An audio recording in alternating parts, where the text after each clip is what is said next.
Boa tarde a todos, é um prazer estar aqui mais uma vez falando com vocês. Nós realizamos sábado passado mais uma performance literária, desta vez versando sobre o sermão da 60ª do Padre Antônio Vieira.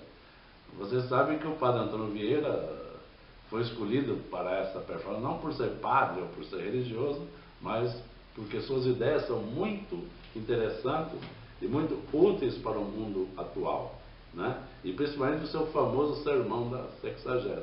E por isso que nós o escolhemos, né? E apresentamos ao público.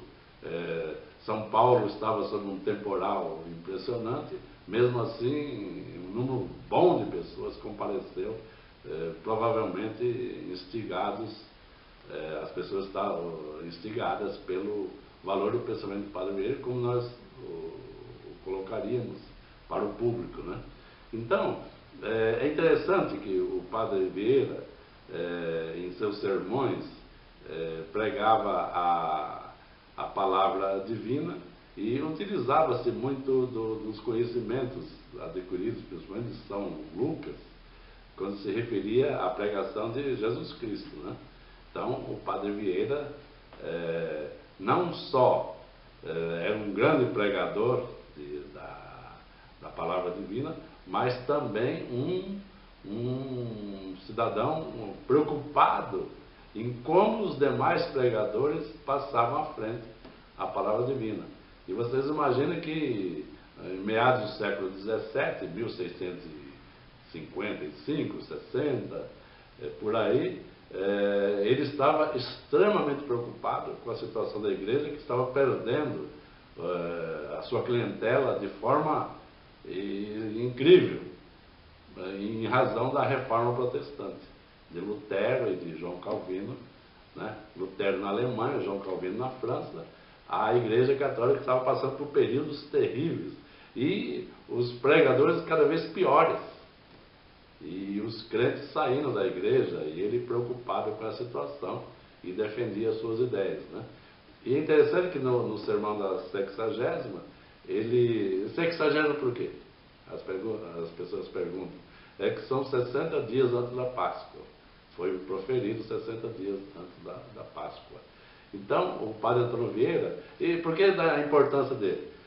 Todo esse pessoal que vai fazer vestibular, hoje, amanhã ou depois, sempre cai uma pergunta sobre o Antônio Vieira.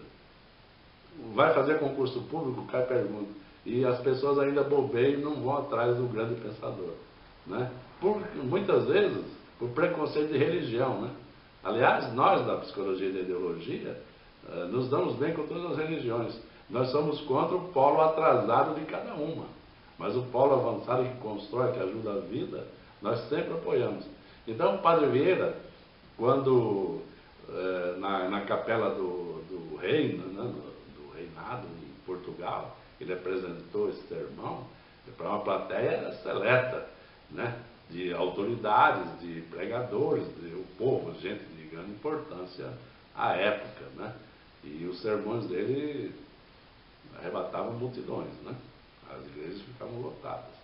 Então, a ideia principal desse sermão é que ele, utilizando-se das metáforas de Jesus Cristo, usava a questão da semeadura, como semear o trigo, né?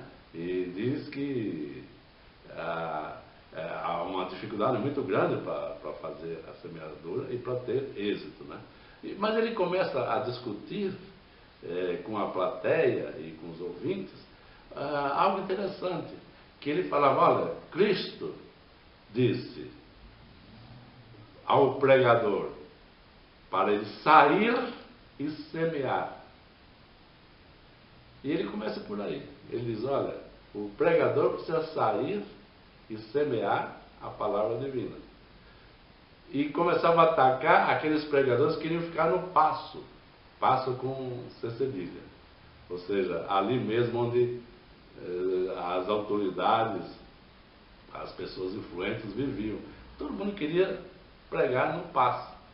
E ele dizia, a qualquer momento, lá na frente, as pessoas vão ser avaliadas, os pregadores vão ser avaliados pelos passos. Então ele referia que Jesus Cristo dizia sair para semear, e não diria, e não disse voltar. Então teria mais importância os semeadores que fossem à Índia, à China, às várias partes do mundo, e enfrentando enchentes, feras perigosas, enfim, dilúvios, enfim, enfrentando o diabo.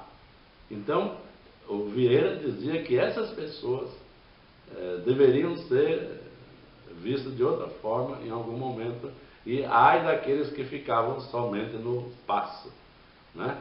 E é interessante, não vou contar toda a história, porque vocês devem ler a qualquer momento o sermão da sexagésima por conta própria, né? Mas só estou chamando a atenção para vocês verem como é interessante, né?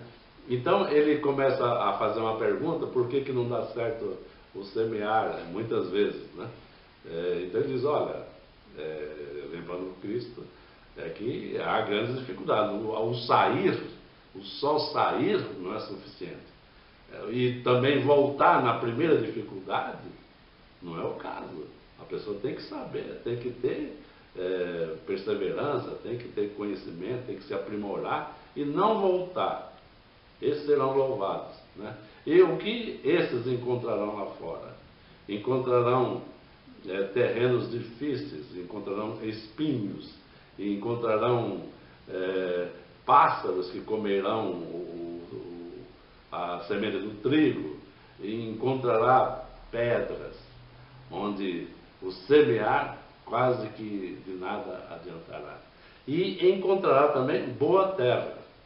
E a metáfora de Cristo se refere, logicamente, aos corações dos homens, né? Aos corações dos homens, ou seja, os semeadores encontrarão homens com coração duro como pedra, coração cheio de espinhos que vão afastar a sua pregação, homens que, como os pássaros, comerão a semente do trigo, compreende? Então, todo esse tipo de dificuldade. E a pergunta que ele faz depois é o seguinte: e como fica a posição dos pregadores, dos semeadores?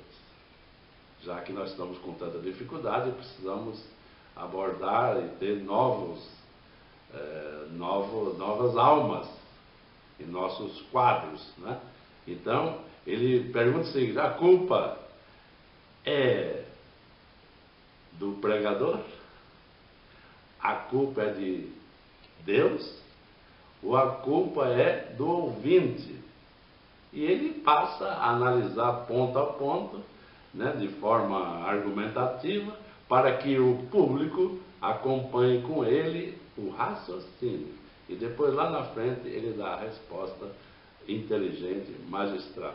É claro que ele afasta a possibilidade da culpa, do fracasso ser de Deus, ou da palavra divina. É impossível. Porque se o próprio Cristo provou que a cada sermão havia 100 homens aderindo à doutrina, né? E o padre Vieira entendia que, se fosse possível, a cada 100 sermões pactuar com um elemento, já seria importante, que não estava acontecendo, né? A culpa seria do ouvinte, porque o ouvinte poderia ter um coração como pedra, como espinho, enfim, como o pássaro que come as sementes, mas ele falou: não, mas com Cristo sempre nasceu algo, mesmo que morresse em seguida.